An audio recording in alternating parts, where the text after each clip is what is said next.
Pada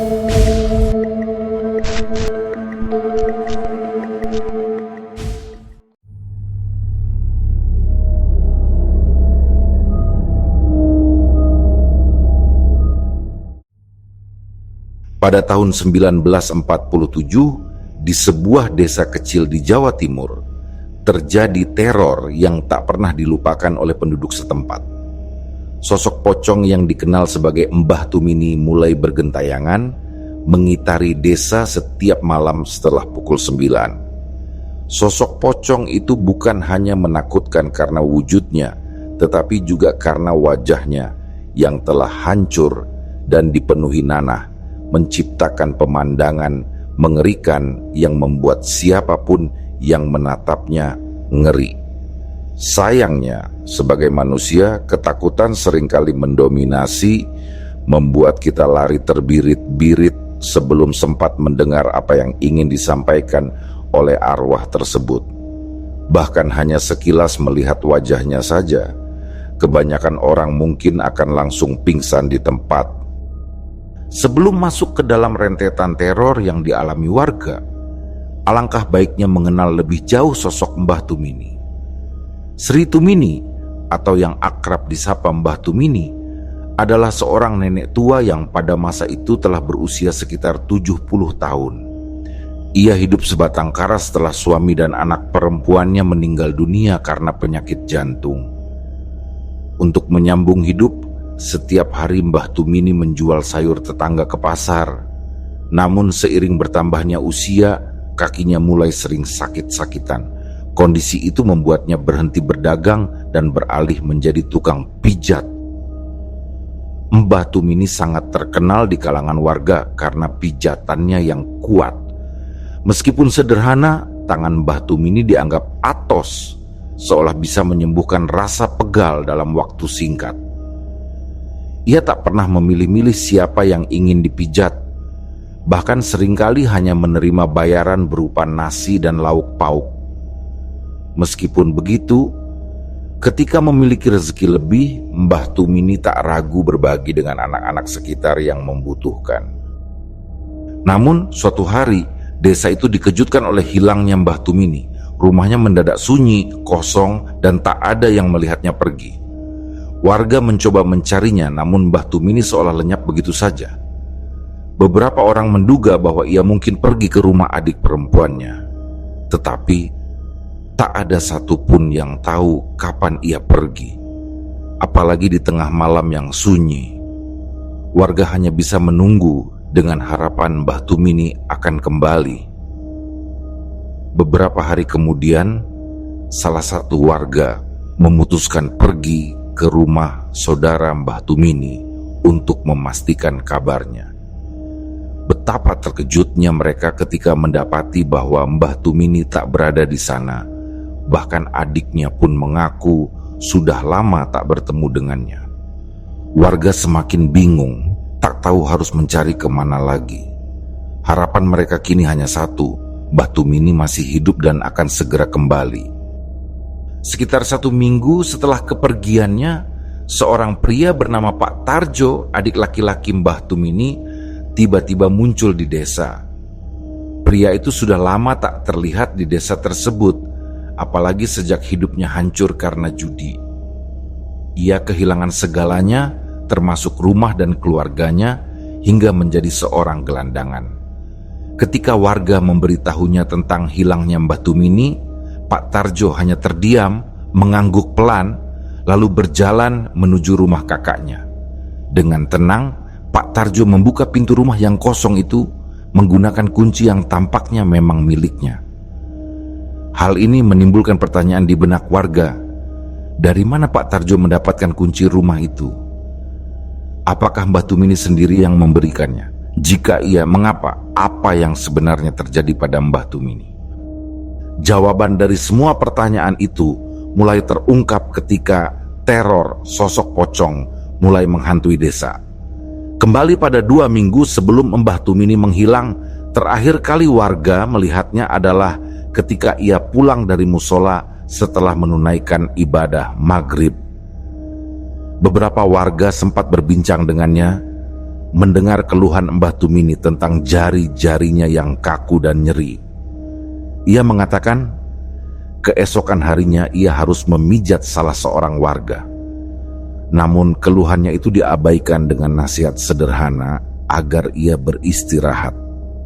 Salah satu warga yang terakhir bertemu Mbah Tumini adalah nenek dari Kang Apin, seorang wanita bernama Mbah Nira. Malam itu, Mbah Nira sempat mendengar keluhan Mbah Tumini yang merasa tubuhnya sakit semua, seolah ia akan segera meninggal. Mbah Nira mencoba menenangkan dengan mengatakan bahwa umur adalah rahasia Tuhan, dan kita hanya harus fokus pada ibadah. Namun, siapa sangka, malam itu menjadi pertemuan terakhir Mbah Nira dengan Mbah Tumini. Keesokan paginya, seorang warga bernama Pak Wiwit datang ke rumah Mbah Tumini untuk menjemputnya. Namun, rumah itu sepi, pintu terkunci dari luar, dan Mbah Tumini tak pernah datang ke rumah yang menantinya untuk memijat.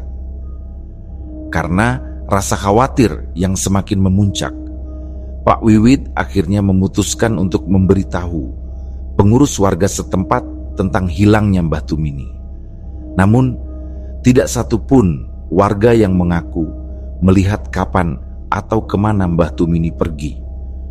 Mbah Nira, yang merasa semalam sempat bercengkerama dengan Mbah Tumini sepulang dari surau, mulai menceritakan semuanya. Sebenarnya, firasat warga sudah tidak enak sejak awal, tetapi mereka masih berusaha berpikir positif dan menganggap enteng ucapan-ucapan aneh yang pernah keluar dari mulut Mbah Tumini. Namun semuanya berubah di hari yang sama dengan hilangnya Mbah Tumini. Sekitar pukul 1 dini hari, Pak Toto, seorang pemilik perjudian sabung ayam di sekitar desa, didatangi oleh sesosok pocong. Sosok itu memiliki wajah yang sangat hancur, dipenuhi nanah, dan tiba-tiba muncul di belakang Pak Toto saat ia sedang memasukkan ayam-ayam hasil kemenangan judi ke dalam kandang.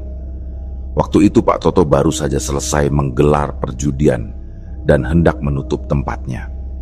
Awalnya, Pak Toto mengira orang yang berbicara dengannya malam itu adalah manusia biasa. Namun betapa terkejutnya ia ketika menyadari bahwa sosok tersebut adalah pocong. Pocong itu sempat bertanya tentang seseorang bernama Tarjo. Apakah ia ikut berjudi di sana atau tidak?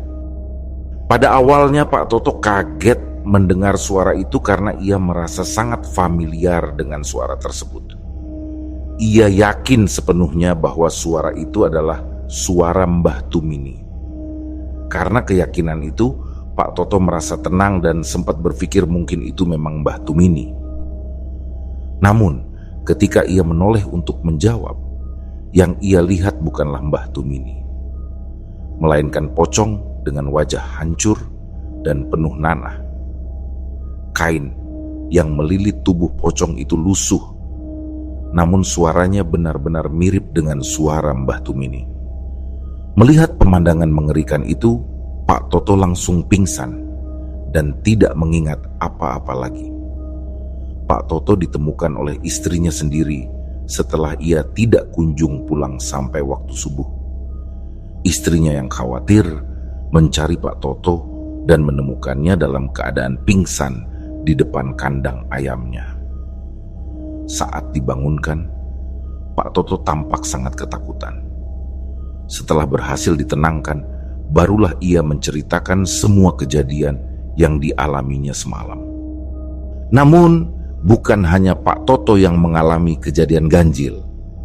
Pak Yanto, salah satu warga lain, juga mengalami hal serupa. Kala itu, Pak Yanto sedang memanen beberapa buah mangga di halaman belakang rumahnya. Waktu masih menunjukkan pukul 7 malam, namun setelah apa yang dialami Pak Toto, Pak Yanto sebenarnya tidak ingin keluar rumah. Akan tetapi, istrinya sedang mengidam makan mangga, dan sebagai suami, Pak Yanto merasa tidak enak hati jika permintaan istrinya tidak dituruti. Orang-orang dulu Bahkan sampai sekarang, masih banyak yang percaya dengan mitos seputar kehamilan. Konon katanya, jika istri mengidam sesuatu dan keinginannya tidak dipenuhi, anak yang lahir bisa menjadi anak yang ngileran. Demi menghindari hal itu, Pak Yanto pun mengalah dan memutuskan untuk memetik mangga di halaman belakang rumah. Ia melihat banyak buah mangga yang sudah matang, sehingga masuk ke dalam rumah untuk mengambil karung goni, pisau, dan tangga bambu. Dengan peralatan itu, ia mulai memanjat pohon mangga. Langkah demi langkah, Pak Yanto semakin mendekat. Namun, alih-alih menemukan sesuatu yang biasa, ia terkejut melihat sesosok pocong dengan wajah yang hancur dan penuh nanah sedang berdiri di sana. Pocong itu menatapnya sambil menggoyangkan kepala dan badannya. Tubuh Pak Yanto terasa kaku. Ia ingin berbalik badan, namun kakinya hanya bisa melangkah ke belakang. Meskipun begitu, setiap kali ia mundur, pocong itu melompat maju, mendekatinya. Pocong itu kemudian bertanya, "Perut istrimu sudah berapa bulan?" Mendengar suara itu, Pak Yanto kaget karena ia yakin sepenuhnya bahwa itu adalah suara Mbah Tumini. Dengan gemetar, Pak Yanto bertanya, "Apakah benar itu Mbah Tumini?" Namun, sebelum ia sempat mendapatkan jawaban, sosok pocong itu tiba-tiba menghilang.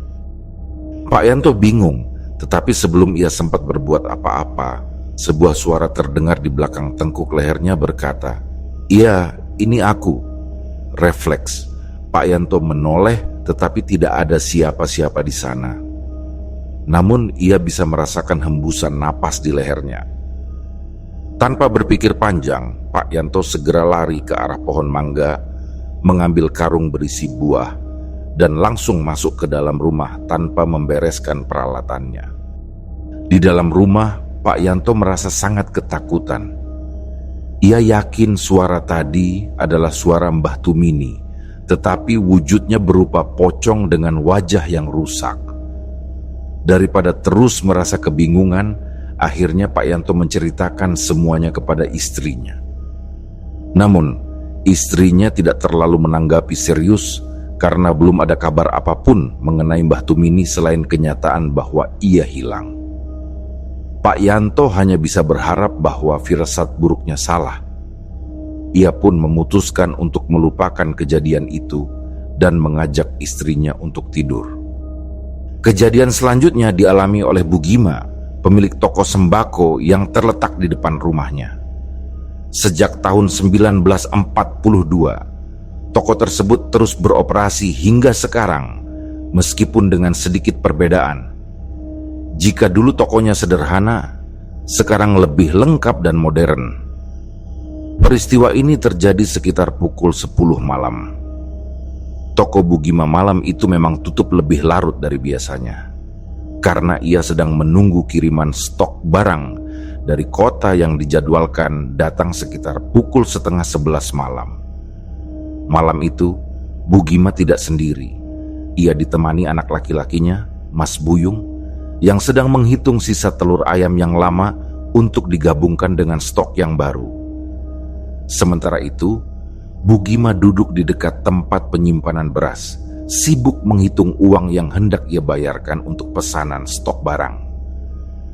Tiba-tiba, di tengah keheningan malam, terdengar ketukan di pintu utama rumah mereka. Suara itu terdengar jelas. Bu Gima dan Mas Buyung saling pandang, bingung kenapa ada yang mengetuk pintu rumah, sementara toko mereka masih terbuka lebar dan lampu toko menyala terang. Awalnya, mereka berpikir bahwa mungkin hanya salah dengar, karena setelah itu suasana kembali hening. Keduanya kembali melanjutkan aktivitas mereka yang sempat terhenti sejenak. Namun, tak lama kemudian suara ketukan itu kembali terdengar. Kali ini, rasa penasaran mulai menguasai mereka. Mas Buyung memutuskan untuk mengecek pintu dari dalam rumah. Sementara Bu Gima tetap di tempatnya, duduk dengan perasaan yang mulai tidak karuan. Ia merasa aneh, karena dari tadi tidak ada orang yang lewat di depan toko mereka. Namun pintu rumah ada yang mengetuk. Seharusnya, jika ada yang ingin mengetuk pintu, orang tersebut harus melewati jalan di depan toko terlebih dahulu, karena itu satu-satunya akses ke rumah mereka. Beberapa saat kemudian, terdengar suara pintu rumah terbuka, menandakan bahwa Mas Buyung telah membuka pintu. Namun, yang membuat Bu Gima semakin gelisah adalah ketidakadaan percakapan dari arah pintu. Tiba-tiba, Bu Gima dikejutkan oleh suara seseorang yang sangat dikenalnya, berkata dengan nada yang tidak asing, bahwa toko Bu Gima terlihat sepi malam itu. Suara itu membuat Bu Gima memalingkan wajahnya ke arah luar toko, dan betapa terkejutnya ia ketika melihat sesosok pocong dengan wajah hancur dan penuh nanah telah duduk di kursi kayu panjang di luar toko. Sosok pocong itu menoleh ke arah Bu Gima, menyarankan agar ia masuk ke dalam rumah, meninggalkan tokonya untuk dijaga oleh Mas Buyung. Sosok itu bahkan mengingatkan bahwa ia pernah mengerok tubuh Bu Gima saat ia sakit beberapa waktu lalu, dan agar Bu Gima tidak terkena angin malam lagi. Mendengar suara yang sangat mirip dengan suara Mbah Tumini, Bu Gima tidak sanggup menahan ketakutannya dan berteriak keras sebelum akhirnya pingsan di tempat. Uang yang tadi dipegangnya jatuh berserakan di tanah. Mas Buyung yang mendengar teriakan ibunya segera kembali ke toko dan mendapati ibunya sudah pingsan di atas kursinya. Namun ia tidak melihat sosok Mbah Tumini di sana. Dengan cepat Mas Buyung berteriak memanggil ayahnya untuk meminta bantuan karena tubuh Bu Gima cukup berat dan ia kesulitan mengangkatnya sendirian. Setelah itu mereka membawa Bu Gima masuk ke dalam rumah. Tidak lama kemudian, stok barang dari kota pun tiba. Mereka buru-buru memasukkan semua barang dan menutup toko secepat mungkin, karena hawa malam itu terasa sangat tidak bersahabat dan membuat suasana semakin mencekam. Keesokan paginya, setelah tenang, Bu Gima menceritakan semuanya kepada suami dan anaknya. Kebetulan, saat itu ada beberapa orang yang sedang berbelanja di toko mereka. Orang-orang itu pun mengaku bahwa mereka atau salah satu anggota keluarga mereka juga mengalami hal yang serupa. Sosok pocong bermuka hancur dan penuh nanah seringkali muncul. Namun suara yang keluar dari pocong tersebut sangat mirip dengan suara Mbah Tumini.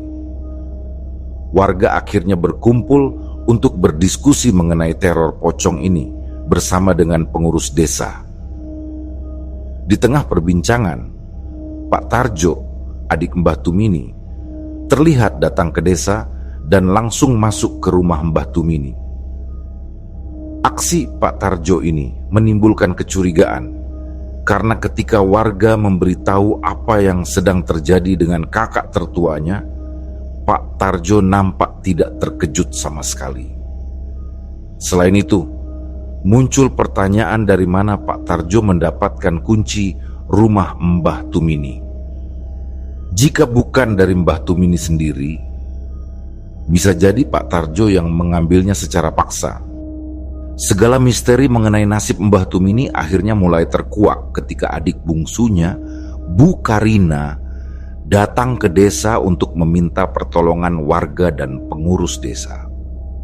Bu Karina adalah adik Mbah Tumini yang sering dikunjungi oleh kakaknya. Ia mengaku pernah didatangi oleh sosok yang mirip kakaknya, namun dalam wujud pocong dengan wajah hancur dan penuh nanah. Kejadian itu terjadi suatu malam, sekitar pukul 12:30.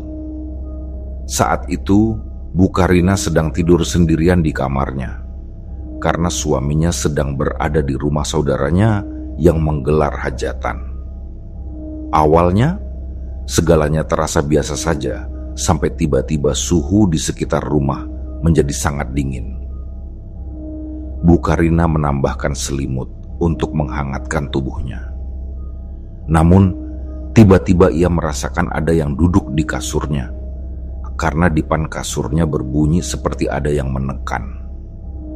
Bu Karina berpikir suaminya telah pulang, jadi ia tidak terlalu memedulikan hal itu dan melanjutkan tidurnya. Namun, saat hendak memejamkan mata, ia mendengar suara tangisan perempuan dari belakangnya. Tangisan itu terdengar sangat dekat dan membuatnya terkejut. Bu Karina mulai curiga bahwa yang duduk di sebelahnya bukanlah suaminya, melainkan sesuatu yang lain. Meski begitu, suara tangisan itu terasa tidak asing baginya. Dengan perlahan, Bu Karina mencoba menoleh ke belakang untuk melihat sumber suara tersebut. Betapa terkejutnya Bu Karina ketika mendapati sesosok pocong sudah duduk di sisi kasur sebelahnya. Ia segera bangkit dari tidurnya dan duduk menyandar di bagian atas dipan, lalu bertanya dengan suara gemetar dalam hati, apa maksud kehadiran sosok itu di hadapannya. Tidak lama kemudian, pocong tersebut menoleh ke arahnya, seolah ingin menunjukkan wajah aslinya. Seketika Bu Karina menjerit keras. Wajah pocong itu hancur, penuh dengan nanah yang mengalir deras. Pocong itu kemudian berbicara dengan suara lirih, bahwa bahkan ia sendiri takut melihat wajahnya yang begitu rusak. Bu Karina langsung menangis terisak-isak. Bukan karena rasa takut, melainkan karena terkejut dan tidak percaya bahwa pocong tersebut adalah sosok kakaknya sendiri, Mbah Tumini, yang telah berubah menjadi arwah penasaran. Penuh kepedihan, Bu Karina bertanya-tanya dalam hatinya, mengapa hal ini bisa terjadi pada kakaknya? Namun, sosok pocong itu hanya menunduk menangis pilu. Dengan penuh isak tangis, Bu Karina mencoba memohon penjelasan dari kakaknya. Ia bertanya apa yang sebenarnya telah terjadi. Mengapa Mbah Tumini bisa berubah menjadi seperti ini? Sosok pocong itu perlahan-lahan mengangkat wajahnya. Matanya yang berlubang mulai mengeluarkan darah. Dengan suara yang terdengar tersendat, arwah Mbah Tumini akhirnya mengungkapkan bahwa Pak Tarjo, adiknya sendiri, telah tega membunuhnya. Mendengar pengakuan tersebut, Bu Karina benar-benar terkejut. Bagaimana bisa saudaranya sendiri melakukan hal sekejam itu? Ia terus mendesak Mbah Tumini untuk menceritakan lebih lanjut, ingin tahu bagaimana kakaknya bisa sampai dibunuh oleh Pak Tarjo. Arwah Mbah Tumini pun mulai bercerita. Malam itu, Mbah Tumini baru saja pulang dari surau dan sangat terkejut melihat Pak Tarjo berdiri di halaman rumahnya. Setelah sekian lama tidak bertemu, ia merasa sangat gembira hingga menangis haru, mengira bahwa adiknya datang dengan niat baik. Namun, kegembiraan itu berubah menjadi kekecewaan ketika Pak Tarjo menolak pelukannya dengan dingin. Rupanya, Pak Tarjo dalam keadaan mabuk dan langsung memaksa Mbah Tumini menyerahkan rumah peninggalan orang tua mereka. Mbah Tumini yang kaget dan merasa tersinggung menolak permintaan tersebut. Ia tahu bahwa Pak Tarjo sedang terlilit banyak utang akibat kebiasaannya berjudi. Penolakan itu justru membuat Pak Tarjo marah besar. Dengan amarah yang meluap-luap, ia berlari menuju gudang dan mengambil sebuah cangkul. Tanpa memberikan kesempatan kepada Mbah Tumini untuk membela diri, Pak Tarjo langsung menghantamkan cangkul itu ke arah kepala Mbah Tumini. Darah segar langsung mengucur dari kepala Mbah Tumini, yang jatuh tersungkur ke tanah. Rasa sakit yang luar biasa menyebar di seluruh tubuhnya, namun itu belum berakhir. Pak Tarjo dengan penuh dendam terus menghantam wajah dan tubuh kakaknya dengan cangkul, hingga Mbah Tumini tak berdaya lagi untuk melawan. Pukulan terakhir yang paling mematikan adalah ketika cangkul itu menancap tepat di lehernya. Mbah Tumini merasa sesak napas, matanya perlahan gelap, dan dalam sekejap ia pun meninggal dunia. Setelah Mbah Tumini meninggal, Pak Tarjo membawa tubuh kakaknya yang sudah tak bernyawa itu ke dalam rumah. Dengan cepat, ia mulai menggali lantai ruang tamu hingga terbentuk lubang besar yang menyerupai liang lahat. Tanpa perasaan bersalah, Pak Tarjo melemparkan tubuh kakaknya ke dalam lubang tersebut, kemudian menutupnya dengan tanah agar tidak ada yang mencurigai apa yang terjadi di rumah itu. Setelah itu, Pak Tarjo membersihkan jejak darah di halaman dengan menyiramnya menggunakan air, lalu pergi meninggalkan rumah tanpa ada rasa penyesalan. Ia baru kembali ke desa setelah warga mulai bertanya-tanya tentang keberadaan Mbah Tumini. Setelah mengungkapkan semuanya, arwah Mbah Tumini mengucapkan pesan terakhirnya kepada Bu Karina. Ia meminta agar jasadnya dimakamkan dengan layak di samping makam suami dan anaknya. Sesaat setelah mengucapkan itu, sosok pocong Mbah Tumini perlahan-lahan menghilang, meninggalkan Bu Karina yang masih menangis terisak-isak. Tangisannya bukan hanya karena ketakutan, tapi juga karena kesedihan mendalam atas nasib tragis kakaknya. 2 hari setelah pertemuan tersebut, Bu Karina akhirnya tiba di desa dan melaporkan apa yang telah terjadi kepada warga. Sebelum melapor, ia sempat berdiskusi dengan suami dan anak-anaknya yang menyarankan agar ia meminta bantuan warga sekitar rumah Mbah Tumini untuk menyelidiki kebenaran cerita tersebut. Warga bersama Bu Karina kemudian mulai berdiskusi panjang, membahas langkah-langkah apa yang harus mereka lakukan untuk menangkap Pak Tarjo dan mengungkap kebenaran yang diucapkan oleh arwah Mbah Tumini. Setelah melalui perdebatan yang cukup panjang, mereka akhirnya menemukan solusi yang dianggap tepat. Warga pun memutuskan untuk bergerak bersama-sama menuju rumah Mbah Tumini. Ketika sampai di rumah itu, warga dibagi menjadi 2 tim. Satu tim menjaga depan rumah, sementara tim lainnya mengepung bagian belakang. Mereka semua berteriak memanggil nama Pak Tarjo, namun suasana di dalam rumah sangat hening. Tidak ada tanda-tanda kehidupan dari dalam. Warga terus memanggil nama Pak Tarjo berulang kali, namun tidak ada jawaban. Akhirnya, karena tak ada respons, warga memutuskan untuk masuk ke dalam rumah secara paksa melalui 2 jalan yang berbeda. Ketika warga akhirnya membuka pintu rumah depan dan belakang, suasana di dalam rumah begitu gelap, diiringi aroma aneh yang menusuk hidung mereka. Dengan penerangan seadanya dari sinar matahari yang menerobos masuk, mereka mulai menyusuri setiap ruangan satu persatu, hingga tiba di sebuah ruangan yang dulu merupakan kamar bekas mendiang anak Tumini. Pemandangan mengerikan pun menyambut mereka. Tanpa diduga, di ruangan itu mereka menemukan Pak Tarjo telah terbujur kaku. Tubuhnya membiru, tergantung di salah satu tralis jendela di bagian atas kamar. Posisi jasadnya bersandar ke tembok dengan kursi kayu di bawahnya yang sudah tergeletak jatuh ke lantai. Semua orang di dalam rumah itu terbelalak kaget.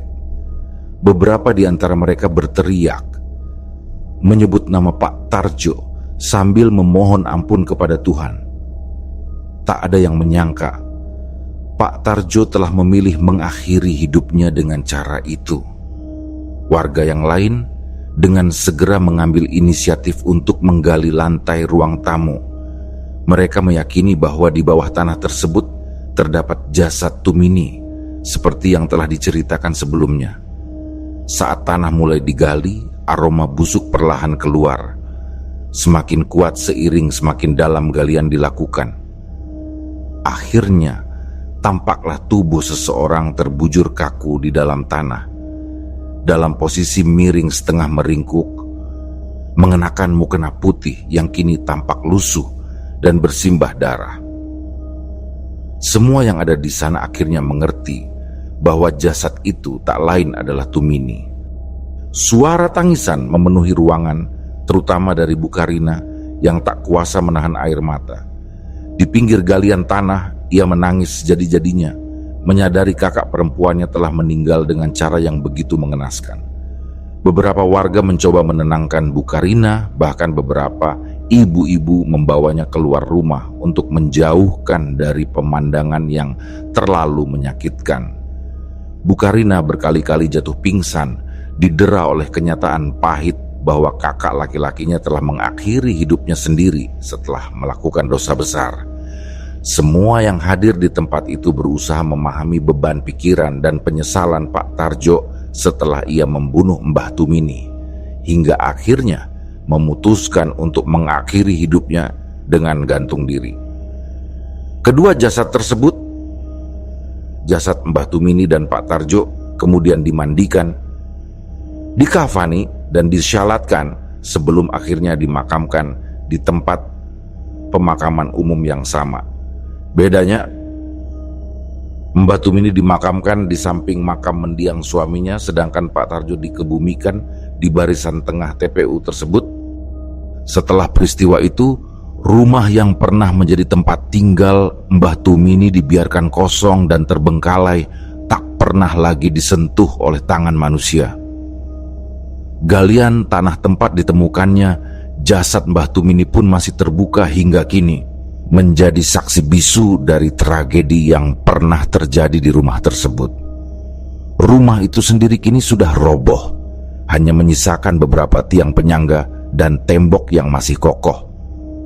Konon, menurut cerita warga setempat, sosok arwah Pak Tarjo seringkali menampakkan diri di rumah tersebut. Banyak yang mengaku pernah melihat sosok pocong dengan wajah Pak Tarjo sedang duduk di salah satu kursi kayu yang ada di depan rumah. Kursi kayu itu sendiri dianggap ajaib oleh warga, karena sejak tahun 1939 hingga sekarang, kursi tersebut tetap kokoh dan tak dimakan rayap. Warga percaya kehadiran arwah Pak Tarjo lah yang membuat kursi itu tetap bertahan, karena disitulah sosok pocong tersebut sering menampakkan diri. Semua tragedi ini bermula dari perselisihan mengenai warisan rumah orang tua mereka. Pak Tarjo yang awalnya rela memberikan bagian rumah tersebut kepada Mbah Tumini, tiba-tiba berubah setelah kehidupannya berantakan akibat terlilit hutang judi. Rumah yang penuh dengan kenangan masa kecil mereka berdua kini menjadi sumber perselisihan yang berujung pada kematian. Banyak spekulasi muncul di antara warga. Ada yang berpendapat bahwa Pak Tarjo melakukan pembunuhan dalam kondisi mabuk, sementara yang lain meyakini bahwa semua ini sudah direncanakan sebelumnya.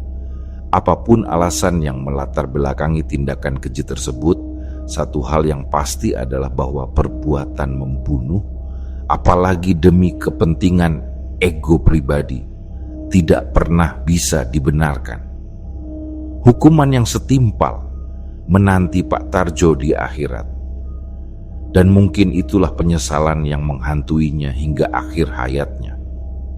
Kini, yang tersisa hanyalah doa bagi kedua kakak beradik tersebut agar Allah memberikan ampunan bagi mereka serta melapangkan jalan kuburnya.